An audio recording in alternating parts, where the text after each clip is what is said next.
Now let's discuss about the like and unlike terms. Like and unlike terms of an algebraic expression. Algebraic expression. So how do we identify the like terms and unlike terms in an algebraic expression? So let me first write it and then I'll explain you.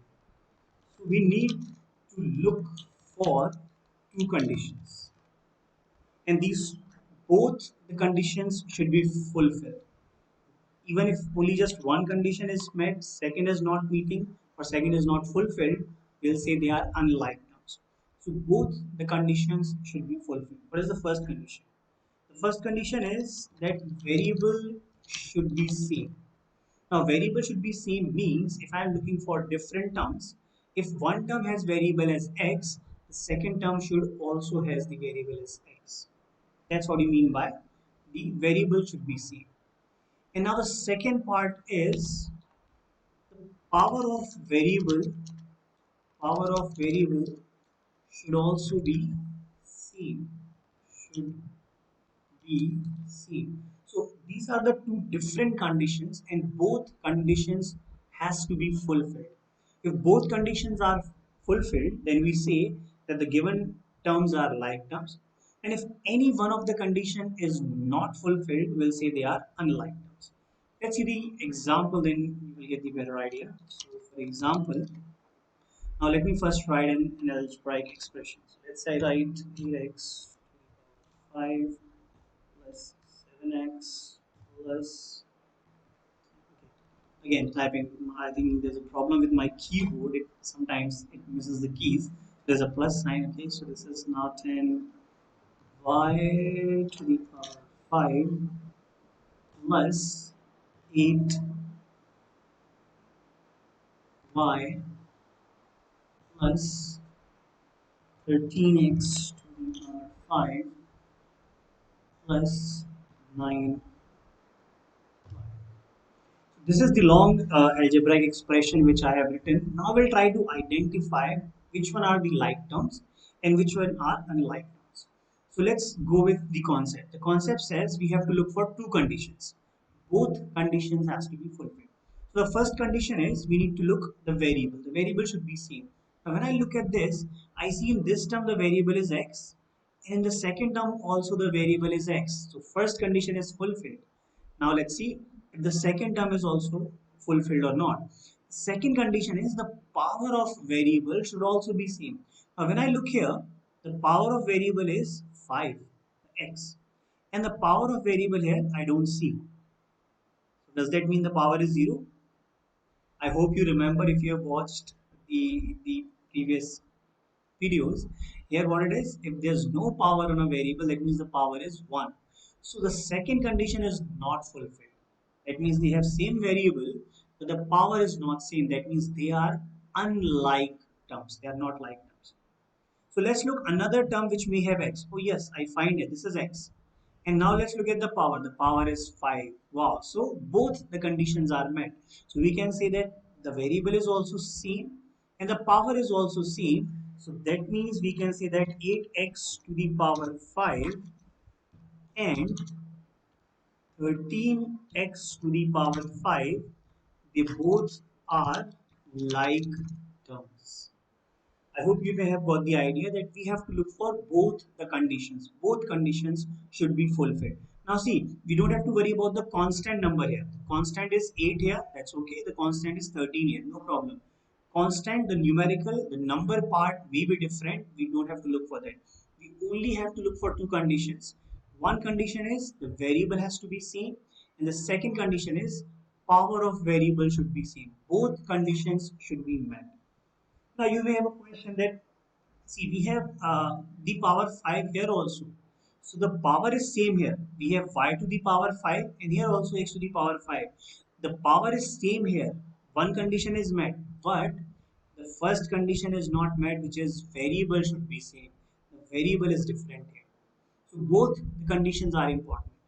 Variable should be same and the power of variable should also be same.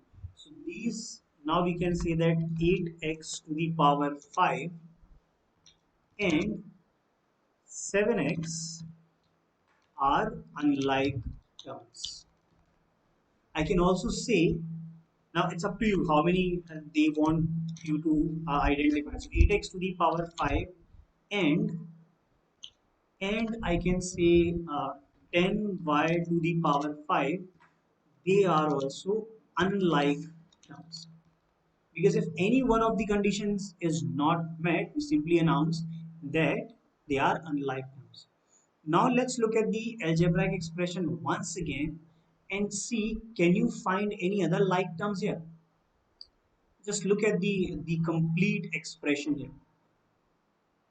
So I think you may have found it by now. We have one variable which is y and there's no power. That means the power is 1. And I see one more here.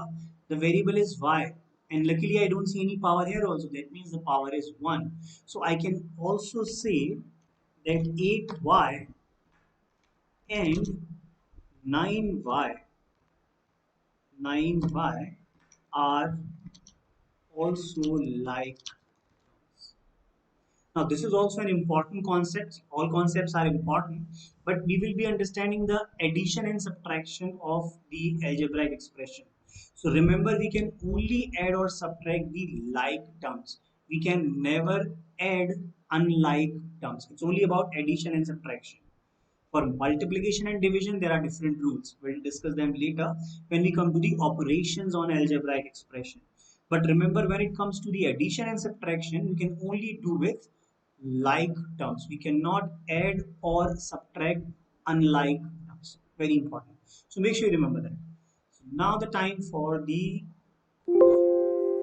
now let's look at this question and see if you can answer this question or not. So the question here is, this is 14x to the 7 plus 7y plus 14x to the power 7 plus 9x to the power 2. Now try to identify, do we have any like terms in this or not? So just take your time, pause the video and try answering this question. Do you see any like term here or not? Now, I'm sure you may have got the idea by now. We have to look for two conditions. Variable should be same. So I see here that variable is x and the power also. The power is 7. So x to the power 7 and I see one more here. This is x to the power 7. So I can simply write here that 14x to the power 7 and 13x to the power 7 are like terms. These are the like terms that we have. So let's quickly revise what we have just discussed here. So we have discussed that like and unlike terms, if you want to identify, it depends on two things. Two conditions should be met. The first condition is variable should be same. The second condition is power of variable should be same. And if any one of the conditions is not met, we simply say that they are unlike terms. Why is it important for you to understand what are like terms? Because when we will study about the operations on the algebraic expression, which is addition or subtraction, that is only possible between like terms. Uh, let me write it here so you remember it. This is the important note you should remember. So what is the important note? And that is that we can only we can add or subtract like terms only. Remember this, very important. So I'm sure you may have got the idea. If you have any doubt, do let me know. Ask in the comment section. I'll answer.